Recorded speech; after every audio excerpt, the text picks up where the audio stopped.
Welcome.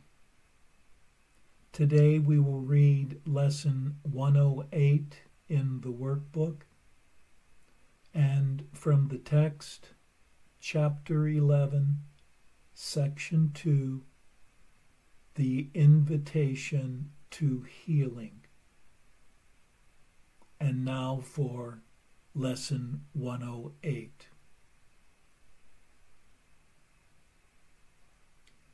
To give and to receive are one in truth. Vision depends upon today's idea.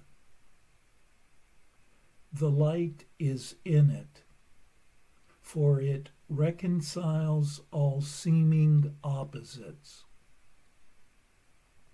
And what is light except the resolution born of peace of all your conflicts and mistaken thoughts into one concept which is wholly true. Even that one will disappear, because the thought behind it will appear instead to take its place. And now you are at peace forever, for the dream is over then. True light that makes true vision possible is not the light the body eyes behold. It is a state of mind that has become so unified that darkness cannot be perceived at all. And thus what is the same is seen as one, while what is not the same remains unnoticed, for it is not there. This is the light that shows no opposites, and vision, being healed, has power to heal. This is the light that brings your peace of mind to other minds, to share it and be glad that they are one with you and with themselves. This is the light that heals because it brings single perception based upon one frame of reference from which one meaning comes. Here are both giving and receiving seen as different aspects of one thought, whose truth does not depend on which is seen as first, nor which appears to be in second place. Here it is understood that both occur together, that the thought remain complete. And in this understanding is the base on which all opposites are reconciled, because they are perceived from the same frame of reference, which unifies this thought. One thought completely unified will serve to unify all thought. This is the same as saying one correction will suffice for all correction, or that to forgive one brother wholly is enough to bring salvation to all minds. For these are but some special cases of one law which holds for every kind of learning, if it be directed by the one who knows the truth.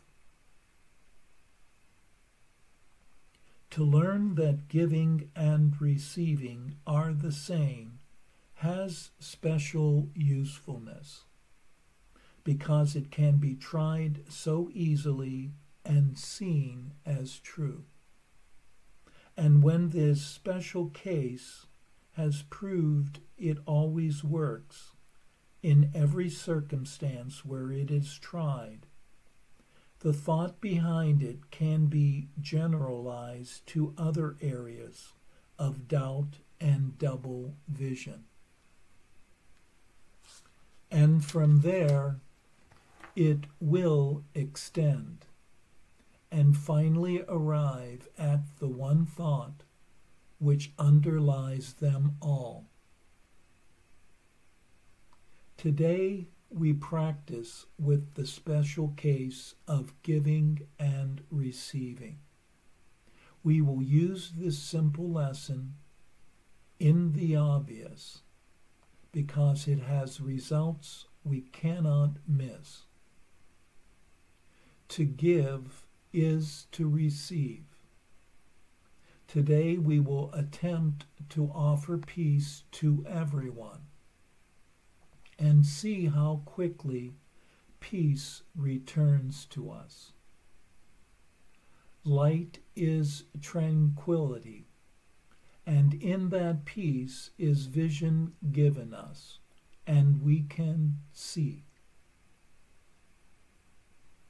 So we begin the practice periods with the instruction for today and say, to give and to receive are one in truth. I will receive what I am giving now. Then close your eyes and for 5 minutes, think of what you would hold out to everyone, to have it yours. You might, for instance, say, to everyone I offer quietness. To everyone I offer peace of mind. To everyone I offer gentleness. Say each one slowly, and then pause a while, expecting to receive the gift you gave. And it will come to you in the amount in which you gave it. You will find you have exact return, for that is what you asked. It might be helpful to think of one to whom to give your gifts. He represents the others, and through him you give to all. Our very simple lesson for today will teach you much. Effect and cause will be far better understood from this time on, and we will make much faster progress now. Think of the exercises for today as quick advances in your learning, made still faster and more sure each time you say, to give and to receive are one in truth.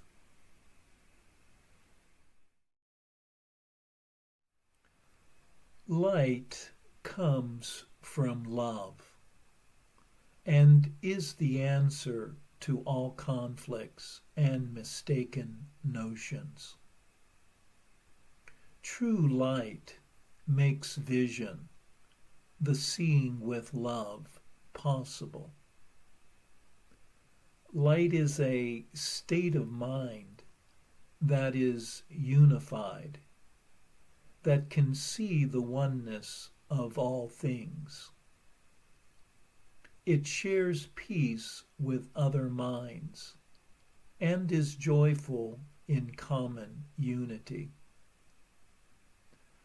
Light heals by unifying perception, coming from a universal perspective which joins opposing ideas.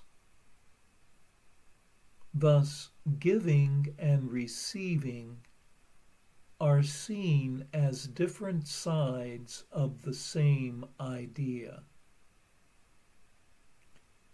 Light sees causes and effects occurring together and completing each other. Ideas of division are generalized until one thought, completely unified, combines everything. In today's exercises, one is asked to extend the light of peace to everyone, experiencing the resulting return in peace to oneself, and thus seeing that to give and receive are one in truth.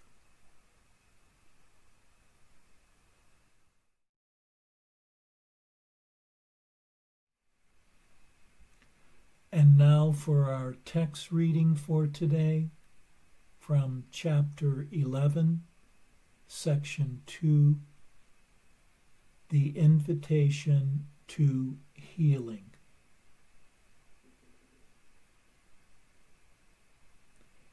If sickness is separation, the decision to heal and to be healed is the first step toward recognizing what you truly want.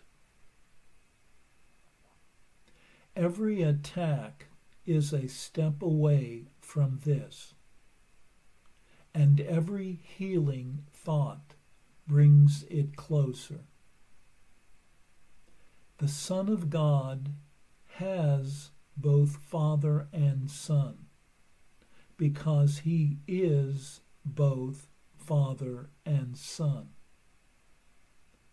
To unite having and being is to unite your will with his, for he wills you himself. And you will yourself to him, because in your perfect understanding of him, you know there is but one will. Yet when you attack any part of God and his kingdom, your understanding is not perfect, and what you really want is therefore lost to you. Healing thus becomes a lesson in understanding, and the more you practice it, the better teacher and learner you become. If you have denied truth, what better witnesses to its reality could you have than those who have been healed by it? But be sure to count yourself among them, for in your willingness to join them is your healing accomplished. Every miracle that you accomplish speaks to you of the fatherhood of God.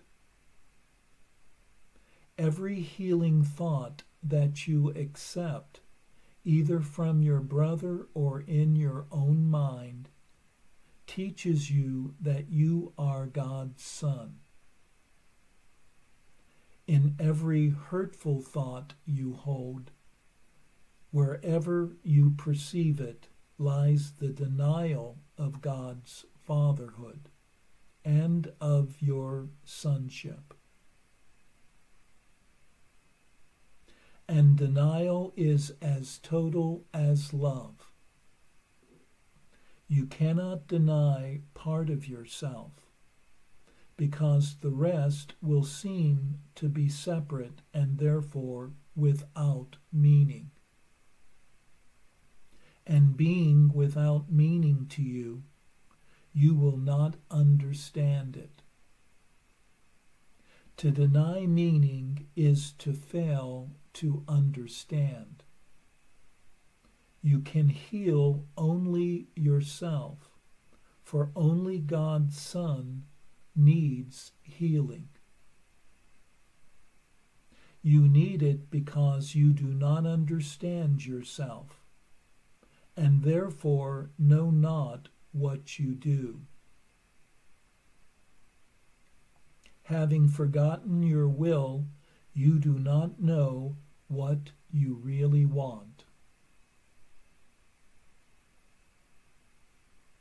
Healing is a sign that you want to make whole, and this willingness opens your ears to the voice of the Holy Spirit, whose message is wholeness.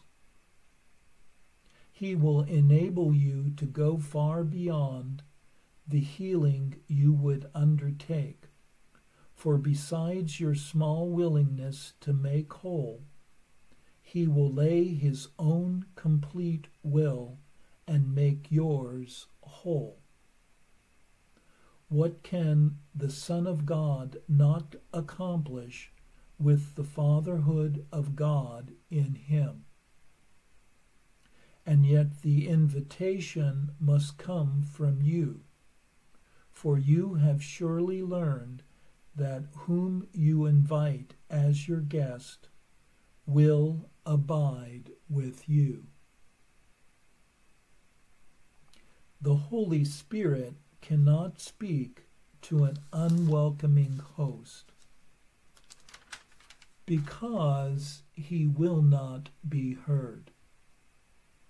The eternal guest remains, but his voice grows faint in ancient company. He needs your protection only because your care is a sign that you want him. Think like him ever so slightly, and the little spark becomes a blazing light that fills your mind, so that he becomes your only guest. Whenever you ask the ego to enter, you lessen his welcome. He will remain, but you have allied yourself against him. Whatever journey you choose to take, he will go with you waiting. You can safely trust his patience, for he cannot leave a part of God. Yet you need far more than patience. You will never rest until you know your function and fulfill it. For only in this can your will and your Father's be wholly joined. To have him is to be like him, and he has given himself to you. You who have God must be as God, for his function became yours with his gift. Invite this knowledge back into your mind, and let nothing that obscures it enter. The guest whom God sent you will teach you how to do this, if you but recognize the little spark and are willing to let it grow. Your willingness need not be perfect, because his is. If you will merely offer him a little place, he will lighten it so much that you will gladly let it be increased. And by this increase, you will begin to remember creation. Would you be hostage to the ego or host to God?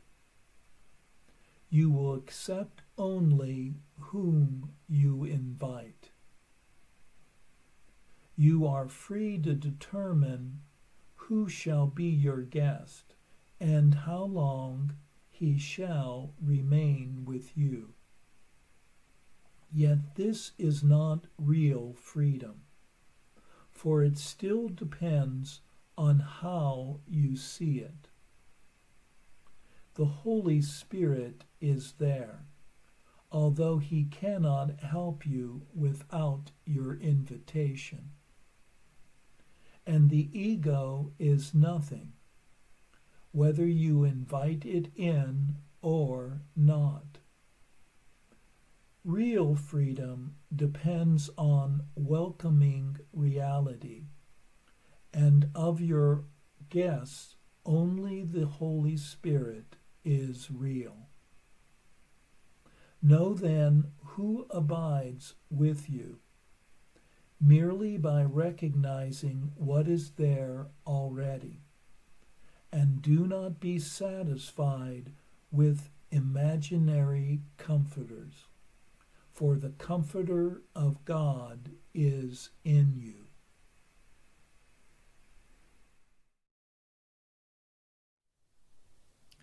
Healing ideas of separation involves an understanding, in that one is acknowledging that one's will and the will of the eternal are the same. And within this understanding is the recognition that having and being are the same. What one truly has is not separate from what one is. The peace, the joy that one has is the peace and the joy that one is. Healing is to make whole and undoes any beliefs in boundaries and limitations. Every healing thought releases any notion that one is not a creation of love itself, while every denial of divinity reinforces the ego's thoughts of separation. This desire to be whole is an invitation to one's inner guide, the Holy Spirit, who but teaches how to unite in joy. While the ego holds one hostage to ideas of conflict and pain, one's inner teacher is always a peaceful and comforting guest.